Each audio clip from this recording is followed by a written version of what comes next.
Welcome AJ maths பயிற்சி 7.4 first சம்மு. இது ஒரு முக்கியமான 5 மார்க் தான். 12 சென்டிமீட்டர் ஆரமுள்ள ஒரு அலுமினிய கோளம் உருக்கப்பட்டு 8 சென்டிமீட்டர் ஆரமுள்ள உருளையாக மாற்றப்படுகிறது.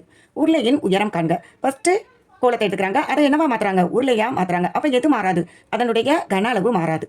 இது நமக்கு நல்லா தெரியும். இப்போ யாரை கொடுத்துருக்காங்கன்னா கோலத்தினுடைய ஆரம் கொடுத்துட்டாங்க.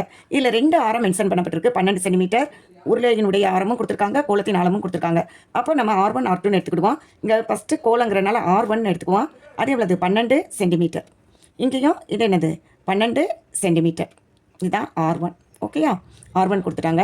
அடுத்து R2வும் கொடுத்துட்டாங்க. இந்த உருளையினுடைய ஆரமும் கொடுத்துட்டாங்க. அது எவ்வளோதான்? 8 சென்டிமீட்டர் R2. இங்கே R2 எவ்வளவு? 8 சென்டிமீட்டர் கொடுத்துட்டு நம்மகிட்ட என்ன கேட்டிருக்காங்கன்னா உருளையின் உயரம் என்ன? அப்போ ஹச் என்ன? ஏன்னா உருளையில் மட்டும்தான் உயரம் இருக்கும். இந்த உயரம் ஹச் இருக்கும். இதில் நமக்கு கோலத்தில் ஆரம் மட்டும்தான். இது நல்லா தெரியும். 2 பேருக்கும் வால்யூம் ஃபார்முலாவை இங்கே எடுத்து எழுதிக்கிட்டிங்கன்னா உங்களுக்கு ஈஸியாக இருக்கும். கோலத்தினுடைய கன அளவு ஃபார்முலா V = கோலத்துக்கு என்ன வரும்? 4/3/r³ கன அளவு. ஓகேயா?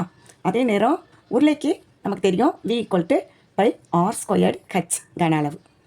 2 பேரையும் வச்சுக்கிட்டோம்னா ஈஸியாக நமக்கு ஃபார்முலா மார்க்லாம் ஈஸியாக இங்கேயே நமக்கு கிடைச்சிரும். இனிமேல் நமக்கு தெரியும் இந்த கோலத்தினுடைய கன அளவும் இந்த உருளையின் கன அளவும் சேம்னு. அப்போ நம்ம ஃபஸ்ட்டு நம்ம யாரை கண்டுபிடிக்க போகிறோமோ அவங்கள இந்த சைடாக எடுத்துக்கிடுவோம். அப்போ உருளையின் கன அளவு உருளையின் கன அளவு எதுக்கு ஈக்குவலாக இருக்கும்? கோலத்தின் கன அளவுக்கு ஈக்குவலாக இருக்கும்.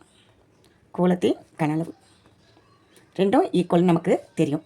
இப்போ 2 பேருக்கும் ஃபார்முலாவும் நமக்கு தெரியும், எழுதி வச்சுருக்கோம். இப்போ உருளையினுடைய R2² H = நமக்கு இங்கே 4/3/r1³ அப்படின்னு கிடைக்கும். இப்போ பையும் சேமாக இருக்கிறனால அப்படியே கேன்சல் பண்ணிடுவோம். இங்கே R2 என்னன்னு இருக்குது? 8² 8 × 8ன்னு கூட போட்டுக்கிடுவோம். இன்ட்டு ஹச் தான் நம்ம கண்டுபிடிக்க போகிறோம். இங்கே என்ன இருக்குது? 4/3 அப்படியே இருக்கும். ஆர் யார்? 12 × 12 × 12 இல்லையா? இப்போ எனக்கு யார் மட்டும் தான் வேணும்? ஹச் மட்டும் தான் வேணும். அதனால் ஹச்சை மட்டும் ஒரு சைடு வச்சுட்டு மற்ற எல்லோரும் அடுத்த பக்கத்தில் கொண்டு போகிறேன். இங்கே 12 × 12 × 12 இருக்காங்க. பை 8 × 8. ஓகே, அடிச்சு கொடுப்போமா? இது 2 டைம்ஸ் போட்டோம்னா அந்த 4 ஓடிடும். அடுத்து இது 6 டைம்ஸ் வரும். அப்போ இங்கே 3 அடிச்சிருவோமே, 2. அடுத்து 4 டேபிள் போடுவோமா? அப்போ என்ன வரும்? 2 டைம்ஸ். இங்கே 3 டைம்ஸ். இது மறுபடியும் 2வும் கேன்சல் ஆயிரும். பேலன்ஸ் யார் தான் இருக்கா? 3 × 12 தான். அப்போ மல்டிப்ளை பண்ணி எழுதிடுவோமா? 3 2s are 6, 1 3s are 3. ஹச்சுங்கிறது யார்? 36 சென்டிமீட்டர். அழகாக ஆன்சர் கிடச்சிரும். இது ஒரு முக்கியமான